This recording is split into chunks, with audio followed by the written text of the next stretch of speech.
K Sasi KTDC chairman രാജിവെച്ചു എന്നുള്ളത് ഈ നവമാധ്യമങ്ങളിലൂടെ ആണ് ഞാൻ അറിഞ്ഞത്. അപ്പോൾ അദ്ദേഹം രാജിവെച്ചതിന് അദ്ദേഹത്തിൻ്റെതായിട്ടുള്ള കാരണം ഉണ്ടാവും. രാജിവെക്കുക മാത്രമല്ല, അദ്ദേഹം ഉടൻ തന്നെ UDFൻ്റെ ഭാഗമാകുമെന്നുള്ളതാണ് ഇപ്പോൾ പുറത്തു വരുന്നത്. അത് നമുക്കറിയില്ല. അദ്ദേഹം എന്താണ് ചിന്തിക്കുന്നത്, എന്താണ് പ്രവർത്തിക്കുന്നത് എന്നുള്ളതിനെക്കുറിച്ച് അറിയില്ല. എനിക്ക് തോന്നുന്നത് അദ്ദേഹം പാർട്ടി വിടാൻ സാധ്യതയില്ല എന്നാണ് എനിക്ക് തോന്നുന്നത്. നിങ്ങളിപ്പോൾ പറഞ്ഞത് ഊഹാഭോഗമല്ലേ? നമുക്ക് നിങ്ങൾ പറയുന്ന ഊഹാഭോഗത്തിൽ വെച്ചിട്ട് മറുപടി പറയാൻ സാധ്യമല്ല. മാത്രമല്ല, അദ്ദേഹം ഇപ്പോഴും പാർട്ടി മെമ്പർഷിപ്പുള്ള ആളാണ്. അപ്പം അതുകൊണ്ട് തന്നെ മാധ്യമങ്ങൾ ചോദിക്കുന്ന ഊഹാഭോഗത്തിനനുസരിച്ച് മറുപടി പറയേണ്ട കാര്യമില്ല. ഊഹാഭോഗത്തിനപ്പം പുറത്തു വരുന്ന ചില വിവരങ്ങൾ എന്ന് പറയുന്നത് VD സതീശൻ അതുപോലെ തന്നെ PK കുഞ്ഞാലിക്കുട്ടി ഉൾപ്പെടെയുള്ള നേതാക്കൾ PK ശശിയുമായി ചർച്ച നടത്തി. അതിൻ്റെ അടിസ്ഥാനത്തിലാണ് ഇപ്പോൾ പെട്ടെന്ന് തന്നെ KTDC ചെയർമാൻ സ്ഥാനം ഒഴിഞ്ഞത്. അത് കാലാവധി തീരാൻ ഇനിയും ദിവസങ്ങളുണ്ടായിരുന്നു. നിങ്ങളുടെ അത് തെളിവുണ്ടോ? അല്ല, നിങ്ങൾക്ക് തെളിവുണ്ടോ? തെളിവുണ്ടോ? നിങ്ങൾ ഈ പറഞ്ഞ കാര്യത്തിന് വല്ല തെളിവുണ്ടോ? എന്നാൽ ഞാൻ ഇപ്പോൾ മറുപടി പറയാം. ഞാൻ ചോദിച്ചത്, നിങ്ങളിപ്പോൾ പറഞ്ഞ കോൺഗ്രസിൻ്റെ നേതൃത്വമായി ചർച്ച ചെയ്തു എന്ന് പറഞ്ഞല്ലോ. തെളിവുണ്ടെങ്കിൽ ഞാനിപ്പോൾ കാര്യമായിട്ടുള്ള മറുപടി പറയാതിന്. അല്ലാതെ നിങ്ങൾ പറയുന്ന കാര്യത്തിനനുസരിച്ച് മറുപടി പറയാൻ പറ്റില്ല. അല്ല, അവർക്കൊപ്പമുള്ളവർ പലതും പറയും. നാട്ടിൽ ഒരുപാട് കാര്യങ്ങൾ, ഒരുപാട് നുണപ്രചരണങ്ങൾ നടത്തുന്നുണ്ട്. ഞാൻ ചോദിക്കട്ടെ, ഈ ഗവൺമെൻറ്റിനെതിരായിട്ട് ഇത്ര വലിയ നുണപ്രചരണങ്ങളാണ് ഇപ്പോൾ വ്യാപകമായി നടക്കുന്നത്. അതിനെല്ലാം അല്ല, അതെ, അത് സ്ഥിരീകരിച്ചോട്ടെ. അത് വെച്ചിട്ട് ഞങ്ങൾക്കിപ്പോൾ മറുപടി പറയാൻ കഴിയുന്നതല്ല. ഈ പാർട്ടിയിൽ നിന്ന് പുകാത്ത ഒരാളെ നിങ്ങൾ പാർട്ടിയിൽ നിന്ന് പുകയാണെങ്കിൽ തിരിച്ചടിയാണ് ചോദിക്കണതിൽ ഒരു അർത്ഥമില്ലല്ലോ. ഉണ്ടോ? ഞാൻ പറയുന്നത്, പാർട്ടിയിൽ നിന്ന് അദ്ദേഹം നിലവിൽ പോയിട്ടുണ്ട് എന്നെനിക്ക് തോന്നുന്നില്ല. പോയിട്ടില്ലല്ലോ. അപ്പം നിലവിൽ പാർട്ടി മെമ്പറാണ്. അങ്ങനെയുള്ള ഒരാളെക്കുറിച്ച് പാർട്ടിയിൽ നിന്ന് പോവുകയാണെങ്കിൽ തിരിച്ചടിയാവാൻ തോന്നുന്നുണ്ടോ എന്ന് ചോദിച്ചാൽ നിങ്ങളുടെ ചോദ്യത്തിന് തന്നെ ഒരു പ്രസക്തിയില്ലാത്ത ചോദ്യമാണ്. ഞാൻ പറയട്ടെ, നിങ്ങൾ അദ്ദേഹം അങ്ങനെ ഒരു നിലപാട് സ്വീകരിച്ചതിന് ശേഷം ഇത് ചോദ്യം ചോദിക്കുക. അല്ലാത്ത ചോദ്യത്തിന് ഒരു അർത്ഥമില്ല. ഇപ്പോൾ ഈ ഒരു മാസമുള്ളൂ അദ്ദേഹത്തിൻ്റെ ഈ കാലാവധി കഴിയാമെന്നാണ് മനസ്സിലാക്കുന്നത്. അപ്പോൾ ഈ സമയത്ത് ഇങ്ങനെ രാജി, അതൊരു വാർത്തകളിൽ ഇടം പിടിക്കുക, അതൊക്കെ ഏതെങ്കിലും ദുരുദ്ദേശപരമായിട്ട് തോന്നുന്നു? അത് നിങ്ങൾ അയാളോടാണ് ചോദിക്കേണ്ടത്. അദ്ദേഹത്തിൻ്റെ മനസ്സിൽ എന്താണ്, ദുരുദ്ദേശമാണോ നല്ല ഉദ്ദേശമാണോ എന്നുള്ളതെല്ലാം അദ്ദേഹം ഇപ്പോൾ പാർട്ടി ജില്ലാ സെക്രട്ടറി ആയിട്ട് അദ്ദേഹം എന്നോട് ചർച്ച ചെയ്തിട്ടുണ്ട് എന്ന് വയ്ക്കുക. എനിക്ക് കൃത്യമായിട്ട് ക്ലാരിഫിക്കേഷൻ തരാമായിരുന്നു. അല്ലാത്തൊരു കാര്യത്തിൽ എങ്ങനെയാണ് അദ്ദേഹം ചിന്തിക്കുന്നതിനനുസരിച്ച് ഞാൻ മറുപടി പറയുക?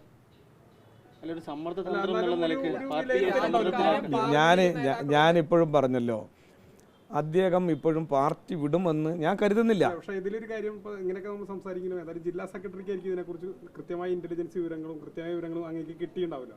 അത് പറയാൻ കഴിയില്ല എങ്കിൽ കൂടി അപ്പോൾ അങ്ങനെ ഒരു വിലയിരുത്തലുണ്ടാവില്ല അത് സംബന്ധിച്ച് എന്തെങ്കിലും? ഞങ്ങൾക്കൊരു വിഷയത്തെക്കുറിച്ച് പറയാൻ കഴിയാത്തതായിട്ടൊന്നുമില്ല. പാർട്ടിയുടെ നിലപാടിനനുസൃതമായി ഞങ്ങൾ ഏത് കാര്യം കൃത്യമായി പറയും നാട്ടിലെ ജനങ്ങളോടും നിങ്ങളെപ്പോലുള്ള മാധ്യമപ്രവർത്തകരോടും. ഇപ്പോൾ അദ്ദേഹത്തിൻ്റെ കാര്യത്തിൽ നിങ്ങൾ ചോദിക്കുന്ന ചോദ്യം മുഴുവൻ വിഡ്ഢിത്തരങ്ങളായിട്ടുള്ള ചോദ്യങ്ങളാണ്. അതുകൊണ്ടാണ് ഞാൻ അതിന് മറുപടി പറയാതിരിക്കുന്നത്. അതുകൊണ്ടാണ്, കാരണം നിങ്ങൾ സാങ്കല്പികമായ ചില ചോദ്യങ്ങളാണ്, നിങ്ങളുടെ സങ്കല്പത്തിൽ നിന്ന് നിങ്ങൾ ഉയർത്തുന്ന ചോദ്യങ്ങളാണ് എന്നോട് ചോദിക്കുന്നത്. അതിന് ഉത്തരം പറയേണ്ട കാര്യം എനിക്കില്ലല്ലോ. ഉണ്ടോ? കഴിഞ്ഞ ഒരാഴ്ച മുമ്പ് പറഞ്ഞത്, മാധ്യമങ്ങൾക്ക് മുന്നിലെത്തി തന്നെ പറഞ്ഞത്, PK മാത്രമല്ല CPM-നകത്ത് ഇങ്ങനെ അസംതൃപ്തരായി നിൽക്കുന്ന പലരെയും ഞങ്ങൾ കൊണ്ടുപോകും, അതുമായി ബന്ധപ്പെട്ട ചർച്ച നടത്തി അദ്ദേഹം വ്യക്തമായി തന്നെ പറയുകയും VK ശ്രീകണ്ഠൻ്റെ ഒരു ആത്മവിശ്വാസമല്ലേ, അത് നടക്കട്ടെ. അയാൾ പറഞ്ഞതിനൊക്കെ ഞാൻ ഉത്തരം പറയേണ്ട കാര്യമില്ലല്ലോ. അത് VK ശ്രീകണ്ഠൻ്റെ ആത്മവിശ്വാസമാണ്. മനസ്സിലായല്ലേ? അതങ്ങനെ നടക്കട്ടെ.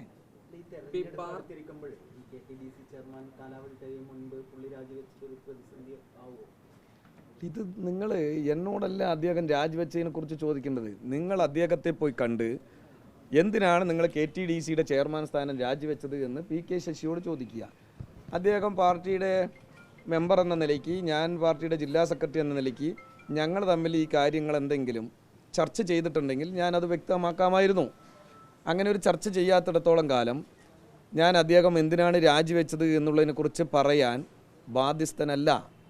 ഞാൻ അതിൻ്റെ ഉത്തരവാദിത്വം ഏറ്റെടുക്കേണ്ട കാര്യമില്ല. അത് അദ്ദേഹമാണ് രാജിവെച്ചത്. അത് അദ്ദേഹമാണ് അതിൻ്റെ ഉത്തരം പറയേണ്ടത്.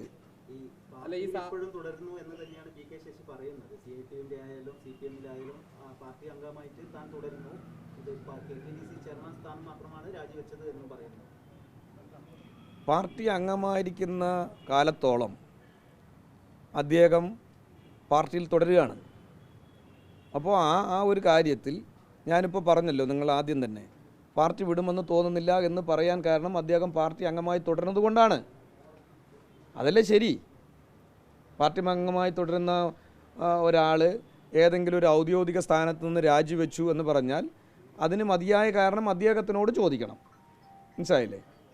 അപ്പോൾ ഇവിടെ ഇപ്പോൾ പാർട്ടി അംഗമായി തുടരുന്ന PK ശശി ഇപ്പോഴും പാർട്ടി വിടുമെന്ന് ഞാൻ കരുതുന്നില്ല എന്ന് ആദ്യം തന്നെ ഞാൻ നിങ്ങളോട് പറഞ്ഞു കഴിഞ്ഞു. പാർട്ടി അംഗമായ ഒരാള് സ്വാഭാവികമായിട്ട് ഇത്ര പ്രധാനപ്പെട്ട ഒരു പദവിയിൽ നിന്നൊക്കെ ഒഴിയും, അത് പാർട്ടി നേതൃത്വത്തിൽ സാധാരണ അറിയിക്കേണ്ടതല്ലേ? ജില്ലാ നേതൃത്വം അറിയിച്ചിരുന്നത് ഈ കാര്യം? അല്ല, ആ ചോദ്യം നിങ്ങൾ ഒരു ശരിയായിട്ടുള്ള ചോദ്യം തന്നെയാണ് ചോദിച്ചിട്ടുള്ളത്. കാരണം പാർട്ടി അംഗമായ ഒരാൾക്ക് ഒരു പ്രധാനപ്പെട്ട ഉത്തരവാദിത്വം കൊടുത്താൽ അതിൽ അദ്ദേഹത്തിന് സ്വന്തമായി ഒരു തീരുമാനമെടുക്കുന്നതിന് മുമ്പ് പാർട്ടിയുമായിട്ടൊന്ന് ആലോചിക്കാമായിരുന്നു. ജില്ലാ നേതൃത്വത്തെ അറിയിക്കാതെയാണ് അദ്ദേഹം ചെയ്തത്. ശരിക്കും ഒരു തെറ്റാണ്. ഞാനിപ്പോൾ പറഞ്ഞതിൽ മലയാളമല്ലേ? അതെ, അതാണ്, അത് തെറ്റാണെന്നാണ് ഞാൻ മലയാളമാണല്ലോ പറഞ്ഞത്. അദ്ദേഹത്തിന് ആലോചിക്കാമായിരുന്നു. പറഞ്ഞാൽ. അതായത് ആലോചിക്കാമായിരുന്നു എന്ന് പറഞ്ഞു കഴിഞ്ഞാൽ ആലോചിച്ചില്ല എന്നാണല്ലോ അതിൻ്റെ പരോക്ഷമായിട്ടുള്ള മീനിങ് നിങ്ങൾ മനസ്സിലാക്കേണ്ടത്. നിങ്ങൾ ഈ പത്രക്കാരല്ലേ, നിങ്ങൾ എന്തെല്ലാം ഞങ്ങൾക്കെതിരായി മറ്റേ കുത്സിത ശ്രമങ്ങൾ നടത്തിക്കൊണ്ടിരിക്കുന്ന ആളുകൾ ഇത് മനസ്സിലാക്കാനുള്ള ബുദ്ധിയില്ലേ? എന്താ